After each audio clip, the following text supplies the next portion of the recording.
Capítulo 12. Las dos revelaciones. Consideraremos ahora las 5 etapas de la ceremonia de la iniciación y son: 1. La presencia revelada. 2. La visión percibida.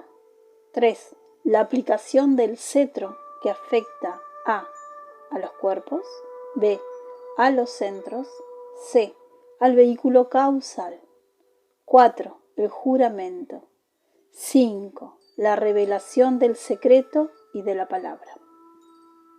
Estos puntos son enumerados en su debido orden y debe recordarse que tal orden no es arbitrario y conduce al iniciado de una revelación a otra hasta la etapa culminante donde se le comunica uno de los secretos y una de las 5 palabras de poder que le abren los distintos planos con todas sus evoluciones. Todo lo que aquí se intenta es indicar las 5 etapas principales que abarcan lógicamente la ceremonia de la iniciación.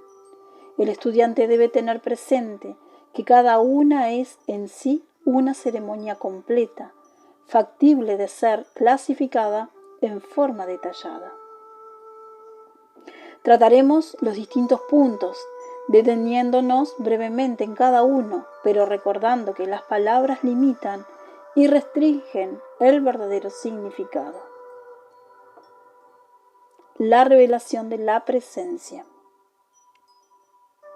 Durante los periodos finales del cielo de encarnaciones, donde el hombre hace malabarismo con los pares de opuestos y que, a través de la discriminación, está siendo consciente de la realidad y de la irrealidad, surge en su mente la comprensión de que él mismo es una existencia inmortal, un Dios imperecedero y una parte de lo infinito. Cada vez se hace más evidente el eslabón entre el hombre en el plano físico y este regidor interno, hasta que sobreviene la gran revelación. Llega un momento en la existencia del hombre en que se encara conscientemente con su yo real y sabe que él es ese yo en realidad y no en teoría. Adquiere conciencia del Dios interno, no por medio del oído ni de su atención a la voz interna que dirige y controla, denominada la voz de la conciencia, sino por medio de la percepción y de la visión directa. Ahora responde no solo a lo que oye, sino también a lo que ve. Sabemos que los primeros sentidos que el niño desarrolla son el oído, el tacto y la vista. El niño percibe el sonido y vuelve la cabeza, palpa y toca, finalmente ve conscientemente, y estos 3 sentidos coordinan la personalidad. Estos son los 3 sentidos vitales. Le siguen el gusto y el olfato, pero no son indispensables en la vida y aunque carezca de ellos, el hombre no tiene ningún obstáculo para establecer contactos en el plano físico. En la senda del desarrollo interno o subjetivo rige la misma secuencia. El oído responde a la voz de la conciencia a medida que guía, dirige y controla. Esto abarca el periodo de la evolución estrictamente normal. El tacto responde al control o vibración y reconoce lo que está fuera de una unidad humana separada en el plano físico. Abarca el periodo del gradual desenvolvimiento espiritual, los senderos de probación y del discipulado hasta el portal de la iniciación. El hombre entra periódicamente en contacto con lo que es superior a él, adquiere conciencia del toque del maestro, de las vibraciones egoica y grupal, y por medio del sentido oculto del tacto se familiariza con lo interno y sutil. Procura alcanzar aquello que concierne al yo superior y al tocar las cosas invisibles se habitúa a ellas. La vista. Esa visión interna que se adquiere por medio del proceso de la iniciación y que después de todo solo es el reconocimiento de las facultades siempre presentes aunque desconocidas. Así como el niño nace con los ojos perfectamente sanos y llega un día en que lo primero que se observa es su reconocimiento consciente de lo que ve, así también ocurre con el individuo que se está desarrollando espiritualmente. El medio para la visión interna siempre existió y lo que puede verse está siempre presente, pero la mayoría de las personas no lo reconocen. Este reconocimiento por el iniciado es el primer gran paso en la ceremonia de la iniciación y hasta no trascenderlo se postergan las demás etapas. En cada iniciación el reconocimiento es distinto y puede sintetizarse de la manera siguiente. El ego, reflejo de la mónada, es en sí una triplicidad, como lo es todo en la naturaleza. Refleja los tres aspectos de la divinidad, así como la mónada refleja, en un plano superior, los tres: voluntad, amor, sabiduría e inteligencia activa de la deidad.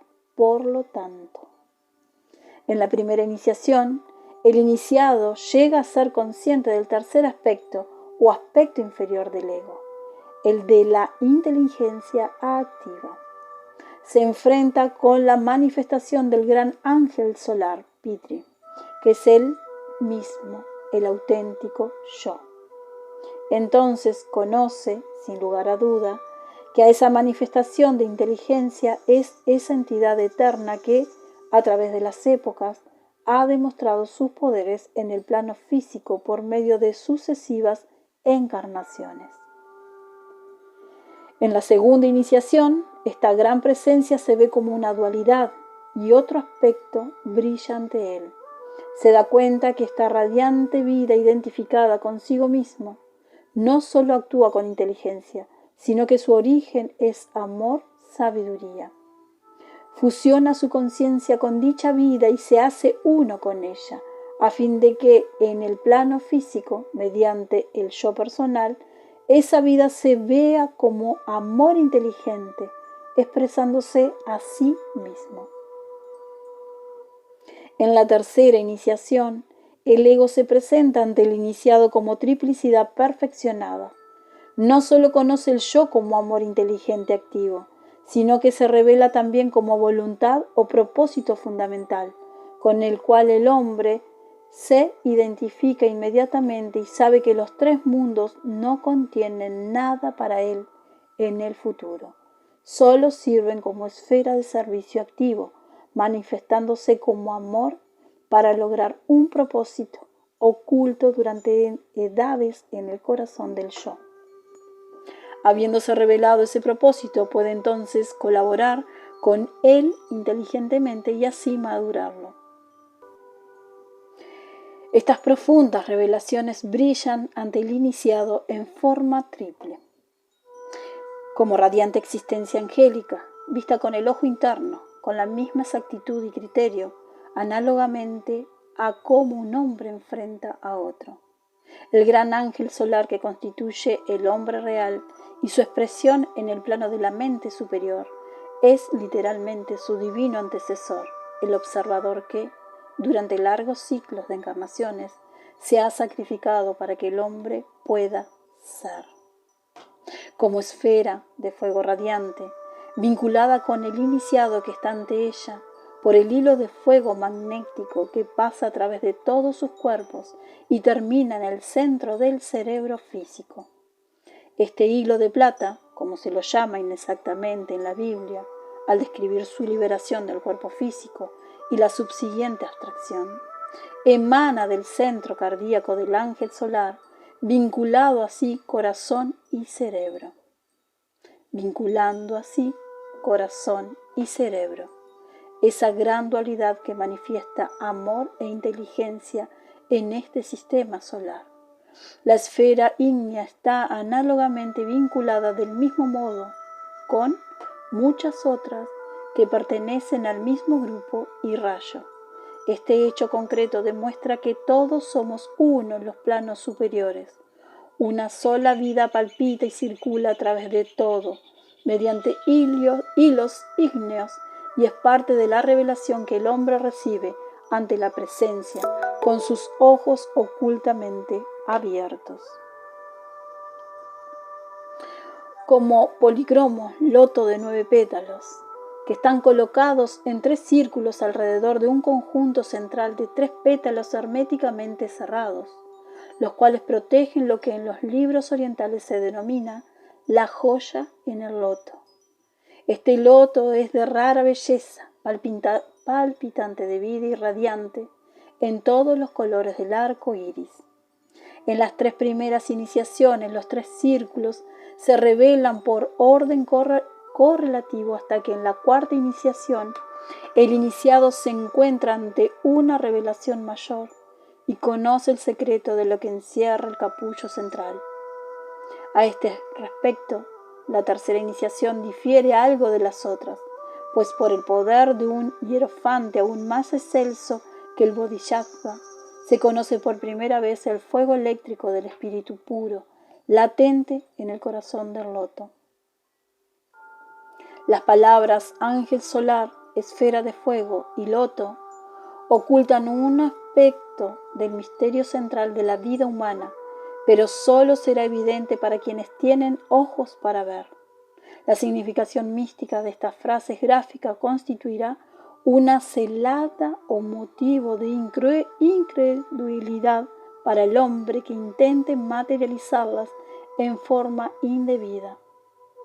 En estos términos se oculta la idea de una existencia inmortal, de una entidad divina, de un gran centro de energía ígnea y del pleno florecimiento de la evolución, y así deben ser considerados. En la 4ª iniciación, el iniciado comparece ante la presencia de este aspecto de sí mismo denominado su Padre en los cielos.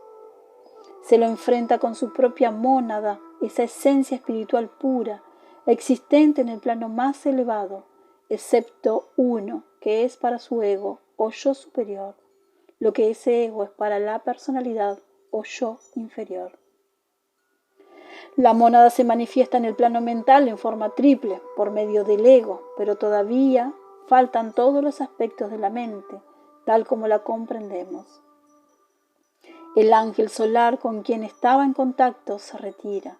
La forma mediante la cual actuaba, el cuerpo egoico o causal, desaparece y solo queda el amor, sabiduría y esa voluntad dinámica que es la característica principal del espíritu. El yo inferior sirvió para los propósitos del ego y fue descartado. De igual modo el ego sirvió a los designios de la mónada y ya no hace falta. El iniciado se ve libre de ambos, plenamente liberado, y es capaz de entrar en contacto con la mónada, así como anteriormente aprendió a entrar en contacto con el ego. Para las restantes manifestaciones en los 3 mundos, está regido solo por la voluntad y el propósito autoiniciados y crea su cuerpo de manifestación controlando, dentro de las limitaciones kármicas, sus propios periodos y ciclos. El karma que aquí se menciona es el planetario, no el personal. En la 4ª iniciación entra en contacto con el aspecto amor de la mónada y, en la 5ª, con el aspecto voluntad. Así completa sus contactos, responde a todas las vibraciones necesarias y es el amo de los 5 planos de la evolución humana.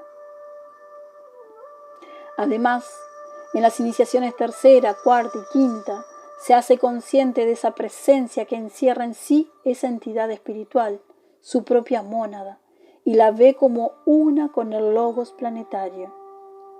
A través del canal de su propia mónada ve los mismos aspectos que esa mónada personifica en escala más amplia, revelándolo así al logos planetario, el cual anima a todas las mónadas de su yo rayo.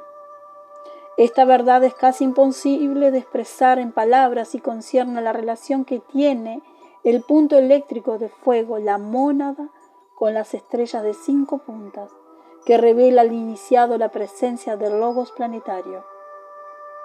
Esto es prácticamente incomprensible para el hombre común, aunque este libro fue escrito para él. En la 6ª iniciación, el iniciado actúa conscientemente como aspecto amor de la mónada, y es llevado, por medio de su padre, a un reconocimiento más vasto. Llega a ser consciente de esa estrella que encierra a su estrella planetaria, así como está incluso antes a su propia y diminuta chispa. De este modo se pone en contacto consciente con el Logos solar y llega a conocer dentro de sí mismo la unicidad de toda vida y manifestación. Este reconocimiento se expande en la séptima iniciación, a fin de que dos aspectos de la vida, una, lleguen a ser realidad para el emancipado Buda. En forma gradual, el iniciado llega frente a la verdad y a la existencia. Será evidente para los estudiantes reflexivos que la revelación de la presencia tiene que preceder a las demás revelaciones. Esto introduce en la mente del iniciado los conocimientos fundamentales siguientes. Se justifica la fe que ha sustentado durante épocas y la esperanza y la creencia se fusionan en un hecho autocomprobado.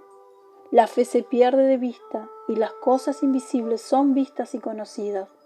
Ya no duda y por su propio esfuerzo el iniciado se convierte en conocedor. La unicidad con sus hermanos queda comprobada y reconoce el lazo indisoluble que en todas partes lo vincula a sus semejantes. La hermandad ya no es una teoría, sino un hecho científicamente comprobado, de cual no puede dudarse, como tampoco de la separatividad de los hombres en el plano físico. La inmortalidad del alma y la realidad de los mundos invisibles quedan para él comprobados y establecidos. Antes de la iniciación, esta creencia estaba basada en una breve y fugaz visión y en firmes convicciones internas, resultado del razonamiento lógico y de la intuición en gradual desarrollo. Ahora se basa en la percepción y en el reconocimiento de su propia naturaleza inmortal, fuera de toda controversia. Comprende el significado y la fuente de energía y puede empezar a manejar el poder con precisión y dirección científicas. Sabe de dónde extraer las energías, pues ha tenido una vislumbre de los recursos disponibles de la energía. Antes sabía que existía y la utilizaba ciegamente y a veces en forma imprudente. Ahora, dirigido por la mente abierta, la percibe y puede colaborar inteligentemente con las fuerzas de la naturaleza. La revelación de la presencia produce de muchas maneras resultados definidos en el iniciado, y la jerarquía considera que este es un preámbulo necesario para ulteriores revelaciones. La revelación de la visión. La próxima importante revelación es la de la visión, pues ha llevado al individuo a enfrentar a aquel con quien ha tenido que ver durante incontables épocas, despertando en él la comprensión inquebrantable de la unicidad de la vida fundamental, al manifestarse a través de las vidas menores. La primera revelación concierne a lo indefinible e inimitable, y es, para la mente finita, infinito en su abstracción y absolutismo. La segunda revelación concierne al tiempo y espacio e involucra el reconocimiento por el iniciado, mediante el sentido de la visión oculta recientemente despertado, de la parte que has desempeñado y debe desempeñar en el plan y posteriormente la parte del plan mismo en lo que concierne a su ego, B, su grupo egoico, C, su rayo grupal, D, su logos planetario. En esta cuádruple captación está descrito el conocimiento gradual que corresponde al proceso de los 4 iniciaciones que preceden a la liberación final. En la primera iniciación se da cuenta definitivamente de la parte poco evidente que le corresponde en su vida personal durante el intervalo desde la revelación hasta la segunda iniciación. Esto puede requerir una o varias vidas. Sabe la dirección que debe tomar, conoce algo de su participación en el servicio de la raza, ve el plan como un todo, en lo que a él concierne, como un pequeño mosaico dentro del diseño general, adquiere conciencia de cómo puede servir con su particular tipo de mentalidad, su conjunto de facultades mentales o de las otras y de sus diversas capacidades, y lo que debe realizar antes de poder hallarse de nuevo ante la presencia y recibir una amplia revelación. En la segunda iniciación ve la parte que su grupo egoico desempeña en el esquema general. Llega a ser más consciente de las distintas unidades de grupo con las cuales está intrínsecamente asociado, las reconoce por sus personalidades, si están encarnadas, y en cierto modo ve cuáles son las relaciones kármicas entre él, los grupos y los individuos. Obtiene la visión interna del propósito específico grupal y de su relación con otros grupos. Entonces puede actuar con mayor seguridad y su intercambio con otros individuos en el plano físico será más firme. Puede ayudarlos y ayudarse a sí mismo a ajustar el karma y, por lo tanto, acercarse más rápidamente a la liberación final. Las relaciones grupales se consolidan y los planes y propósitos pueden impulsarse más inteligentemente. A medida que prosigue esta consolidación de las relaciones grupales, produce en el plano físico esa concertada acción y unidad inteligente del propósito que da por resultado la materialización de los ideales superiores y la adaptación de la fuerza para el sabio desarrollo de los fines de la evolución. Cuando esto llega a cierta etapa, las unidades que forman los grupos han aprendido a trabajar juntas y a estimularse mutuamente, de manera que pueden adquirir un mayor conocimiento, que dará como resultado mayor capacidad para ayudar. En la tercera iniciación se le revela al iniciado la finalidad del subrayo del rayo al cual pertenece su ego. Todas las unidades egoicas pertenecen a algún subrayo del rayo monádico. Este reconocimiento se le otorga al iniciado a fin de capacitarlo para encontrar oportunamente por sí mismo, siguiendo la línea de menor resistencia, el rayo de su mónada. El subrayo lleva en su corriente de energía muchos grupos de egos y no solo tiene conciencia de su grupo egoico y de su inteligente finalidad, sino de muchos otros grupos similares. Su energía se dirige conjuntamente hacia un objetivo claramente definido.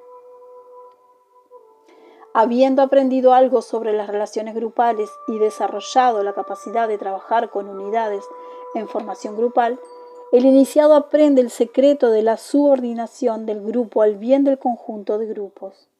Esto se manifiesta en el plano físico como capacidad para trabajar sabia, inteligente y armónicamente con distintos individuos, colaborar en grandes planes y ejercer una amplia influencia. Se le revela una parte de los planes del logos planetarios y esta visión incluye la revelación del plan y del propósito en lo que al planeta concierne, aunque todavía la visión sea confusa respecto a esos planes en su relación planetaria. Esto lleva al iniciado, por medio de una serie de graduados conocimientos, a los portales de la cuarta iniciación. Con la totalidad liberación del iniciado de las ataduras en los tres mundos y la ruptura de todas las ligaduras de las limitaciones kármicas, amplía enormemente la visión y puede decirse que por primera vez se da cuenta de la amplitud del propósito planetario y del karma en el esquema. Habiendo ya ajustado su karma personal, relativamente de poca importancia, puede dedicarse a agotar el karma planetario y también abocarse a desarrollar los planes de largo alcance de esa gran vida que incluye a todas las vidas menores. No solo alcanza el pleno reconocimiento del propósito y los planes de toda la evolución en su propio esquema planetario, la Tierra, sino que incluye en su radio de conocimiento ese esquema planetario que es el complemento o el polo opuesto de nuestra Tierra. Comprende la interrelación existente entre los dos esquemas y se le revela el vasto propósito dual. Se le demuestra que este plan debe convertirse en un solo plan unido y de allí en adelante dedica todas sus energías a colaborar en forma planetaria a medida que el plan se desarrolla, mientras trabaja con las dos grandes evoluciones en nuestro planeta, la humana y la dévica, y a través de ellas. Esto concierne al establecimiento de los reajustes y a la amplificación gradual de la energía para estimular los diversos reinos de la naturaleza y, mediante la fusión de todas las fuerzas de la naturaleza, acelerar la interacción de la energía entre los dos esquemas. De este modo, los planes del logo solar pueden consumarse a medida que se desarrollan por medio de los dos logos planetarios. El manejo de la energía solar en pequeña escala es ahora privilegio del iniciado, pues no solo se lo admite en la cámara del concilio de su propia jerarquía, sino que se le permite asistir cuando otros agentes planetarios están reunidos con el Señor del mundo y los dos grandes dirigentes departamentales.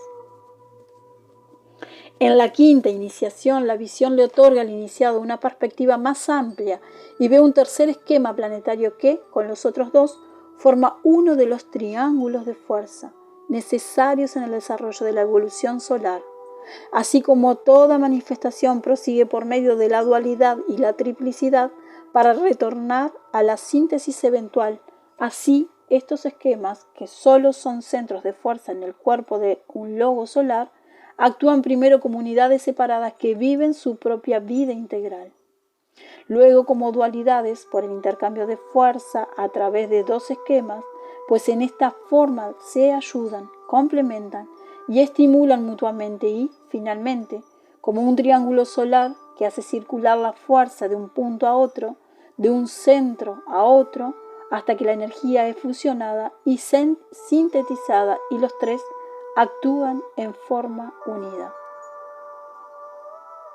Cuando el adepto de la quinta iniciación puede actuar de acuerdo con los planes de los tres logos implicados, colaborando con ellos cada vez con mayor capacidad a medida que transcurre el tiempo, está preparado para la sexta iniciación que lo admitirá a cónclaves superiores.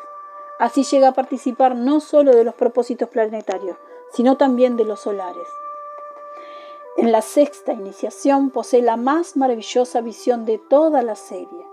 Ve el sistema solar como una unidad y recibe una breve revelación que abre ante su asombrado entendimiento los propósitos fundamentales del logo solar, viendo por primera vez el conjunto de planes con todas sus ramificaciones.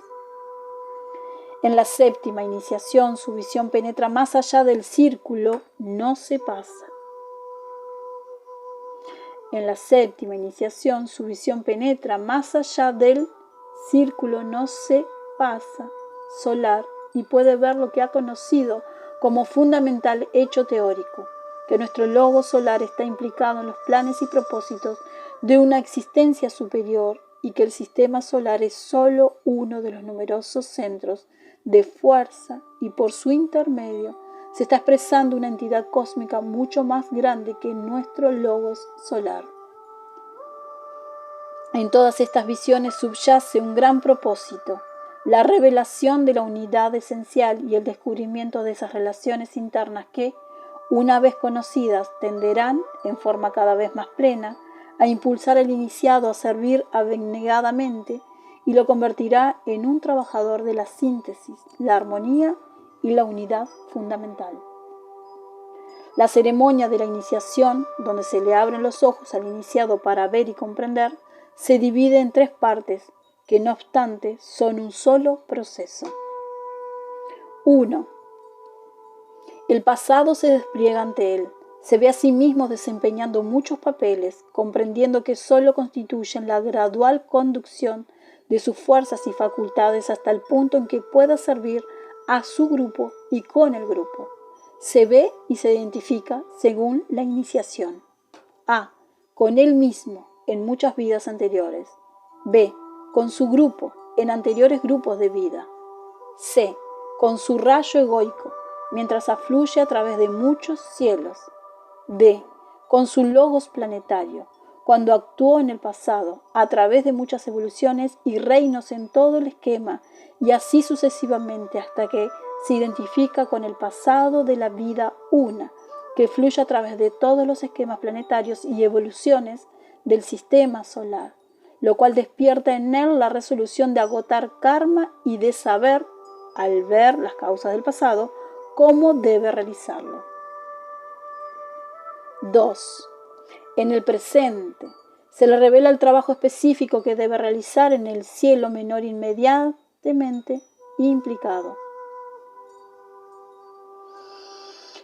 Esto significa que no ve tan solo lo que le concierne en determinada vida, sino que reconoce la parte inmediata del plan, quizás implique varios de sus pequeños cielos llamados vidas, que el logos planetario trata de ver consumado. Entonces puede decirse sin lugar a dudas que conoce su trabajo y puede dedicarse a su tarea con clara comprensión de por qué, cómo y cuándo. 3. En el futuro. Se le concede, a fin de estimular al iniciado, una visión de la consumación final, de un esplendor más allá de toda descripción, con destacados puntos que indican los pasos principales para llegar a esa consumación. Durante un breve instante, ve cómo será el esplendor y ese sendero de radiante belleza que fulgará cada vez más hasta el día perfecto. En las primeras etapas, ve la gloria de su perfeccionado grupo egoico y, posteriormente, la radiación de un determinado tipo y color que fluye del rayo que lleva en su seno a los perfectos hijos de los hombres y, aún más tarde, obtiene una vislumbre de la perfección de ese gran ser que es su propio logos planetario, hasta que finalmente se le revela la perfección de toda belleza y la radiación que incluye a todos los otros rayos de luz, el sol brillando en toda su fuerza, el logos solar en el momento de la consumación del propósito.